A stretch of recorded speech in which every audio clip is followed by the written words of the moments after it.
Sveiki, su jumis Robertas. Šiandien kalbėsime apie vieną iš populiariausių socialinių tinklų Pinterest.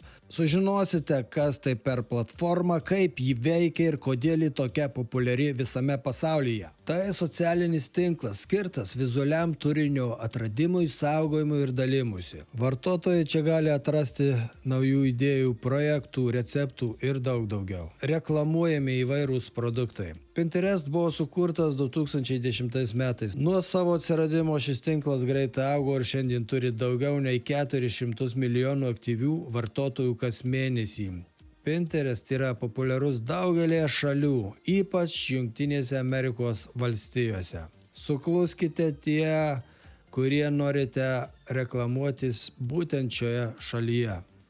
Pagrindinės Pinterest funkcijos. Taigi, vartotojai čia sukuria asmeninės lentas, kuriuose saugo pinus, smeigtukus, tai gali būti nuotraukos, vaizdo įrašai ar nuorodos į kitus tinklalapius. Čia labai svarbus momentas. Leidžiamos nuorodos į kitus tinklalapius be jokių problemų. Kiekviena lenta turi savo temą, pavyzdžiui, interjero dizainas ar vestuvių planavimas.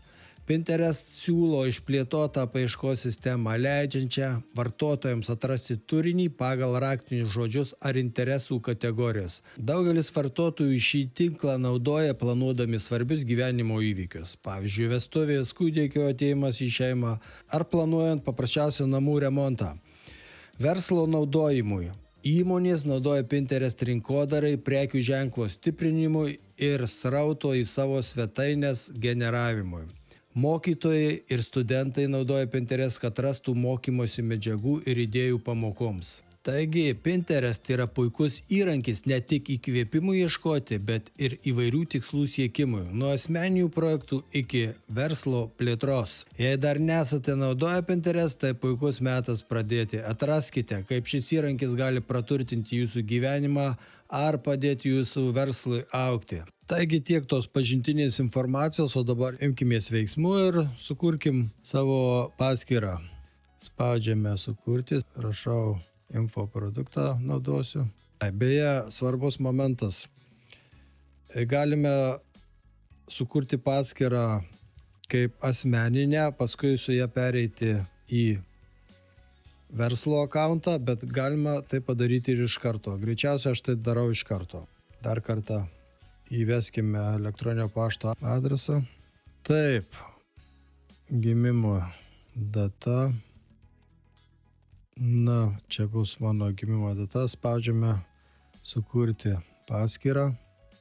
Čia pasirinkti prašo, kas jūs toks esate. Galite išversti į lietuvių kalbą, kad suprantate angliškai dar geriau. Sakykime, aš esu turinio kūrėjas. Einame toliau. Čia galime iš karto įvesti savo svetainės adresą, kol kas to daryti nebūtina. Savo verslo, sakykime, paskyros pavadinimą. Pradžiai galim parašyti infonautai, tegul būna taip. Kol kas padarom, kad neturim.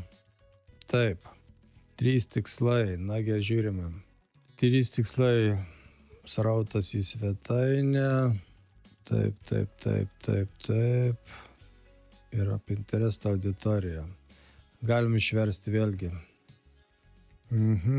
Pasiskaitykite, kas suprantat angliškai. Pas mane su anglų kalba yra sunkumų, aš dar tik mokausi. Toliau tema, kurioje bus, sakykime, čia bus mokymai. Mano sritis čia lietuviškas reikalas. Spaudžiam eiti toliau, pasirinkome. Dabar siūlo pasirinkti idėjų, kurios, sakykime, jums atrodo tiktų. Šiaip tai praleisim šį mes reikalą, einam gal į profilį. Turime savo profilį, infonautai, galime mes jį truputį pasikoreguoti, einam į settings, vardas infonautai, čia galima buvo aprašyti, kas jūs vyras. Kontaktinio žmogaus Robertas. Išsaugojam šią informaciją. Taigi mums dabar reikėtų savo sukurtą paskyrą šiek tiek pagražinti. Kreipkimės į ChatGPT ir jis turėtų mums čia pagelbėti.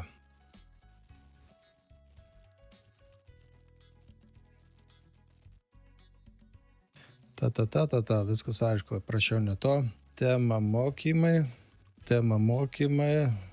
sukurk mums, palaukim, ką pasiūlys mums ChatGPT.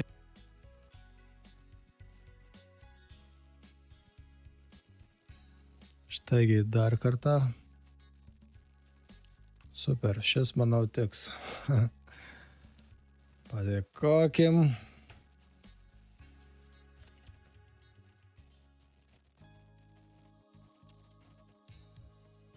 Štai puikus, manyčiau, pradžiai aprašymas, net nepateikus ChatGPT išsamios informacijos. Parsisiunčiam paveikslėlį, išsaugojam. Tęsime profilio sukurto Pinterest tinkle redagavimą, einame į nustatymus, settings, pasirenkame parsisiųstą paveikslėlį, toliau pridėkime aprašymą, kurį sukūrė ChatGPT, šiek tiek pakoreguokim pagal save, o tai bus geriau. Išsaugojam. Peržiūrim. Puiku. Toliau kreipiamės į ChatGPT.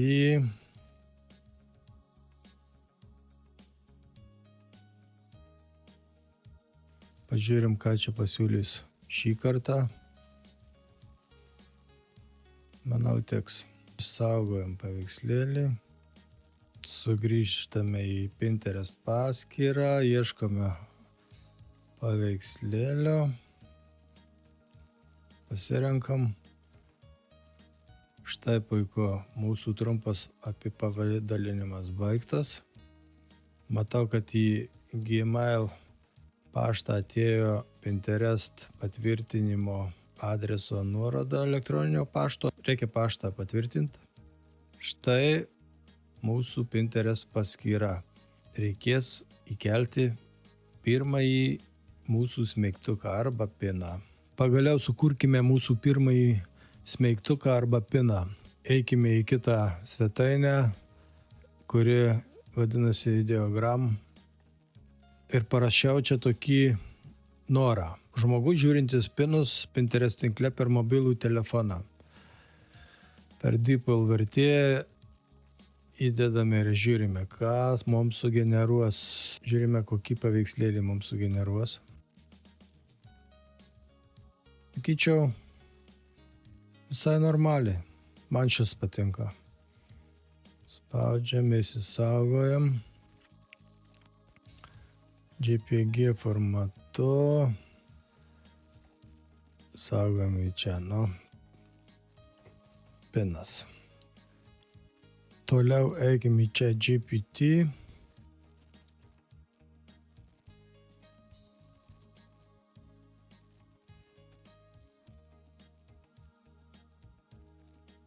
Štai puiku.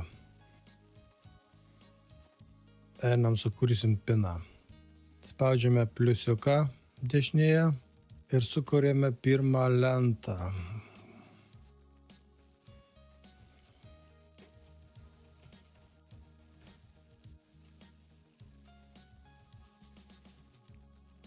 Pažiūrėsim, ką pasiūlys mums Pinterestas mokymai. Jis siūlys su pinigais daugiausia, sakykim, įtarčiau. Su Lietuvos auditorija čia sunkiau, bet tai nieko baisaus, viskas prieš akis, visa informacija. Taip. Toliau spaudžiame pliusiuką ir kuriame piną. Spaudžiame, štai mūsų pinas, pasirenkame paveikslėlį, nukopijuotą taitlą, pavadinimą pino dedame. Einam į ChatGPT, paimam aprašymą,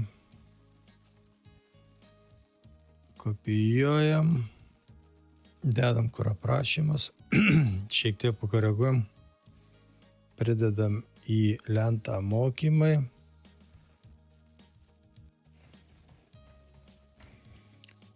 Pinterest blogging. Čia su lietuvių auditorija šiek tiek kol kas sudėtingiau. Visi tagai yra anglų kalba.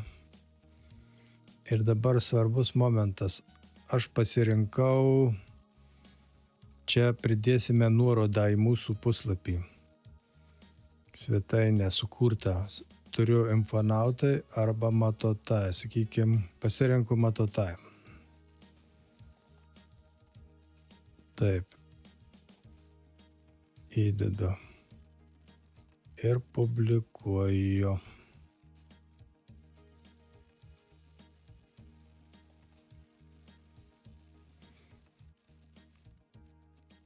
Taip, peržiūrim. Štai mūsų pirmas pinas. Atraskite Pinterest magiją. Spaudus ant pino permeta į Matotai puslapį. Štai tokia trumpa ta magija. Atnaujiname puslapį ir voila, mūsų pirmas pinas. Šią temą bus daugiau video. Dėkoju, kad žiūrėjot. Nepamirškit prenumeruoti kanalo. Bus daug įdomių vaizdo įrašų.